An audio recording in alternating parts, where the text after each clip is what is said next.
রতন ভাই বলছিলেন যে যদি বিরোধী দল এখন এটা নিয়ে সংসদে আলোচনা করতে চায় সংস্কার বাস্তবায়ন পরিষদ নিয়ে, বা সেখানে তারা তাদের চাহিদা মতো সফলতা না পায়, তাহলে রাজপথে আসবে, এই সরকারকে নানানভাবে বাধাগ্রস্ত করবে। এটা করলে তারা জনবিচ্ছিন্ন হবে, জনধিকৃত হবে। সরকারের চ্যালেঞ্জ হচ্ছে তারা মানুষকে কতটা স্বস্তি দিতে পারে। তাদের যে 31 দফা সেটাকে সামনে রেখে এবং সরকারের যে অঙ্গীকার ওটা বাস্তবায়নে যে মনোযোগ দিয়েছে।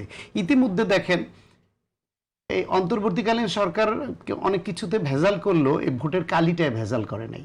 কতদিন হয়ে গেছে দেখেন, এখন ওই ভোটের কালি আছে। কালি শুকনের আগে 37,000 দরিদ্র ফ্যামিলিকে, নারীকে ফ্যামিলি কার্ড দেয়া হয়ে গেছে।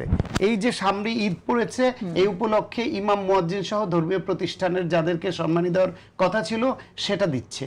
এই যে প্রধানমন্ত্রী তার বিভিন্ন যে পদক্ষেপগুলো নিচ্ছেন, তার রাস্তায় যে যানজট তৈরি না হওয়ার জন্য তার প্রোটোকল উঠিয়ে নিয়েছেন, টাইমলি অফিসে যাওয়া, এমনকি এই যুদ্ধের সময় এত ক্রাইসিসের মধ্যে জ্বালানি তেলের দাম বৃদ্ধির প্রস্তাব আসার পরে তিনি নাকচ করেছেন। এগুলি হচ্ছে প্রো পিপল কর্মসূচি।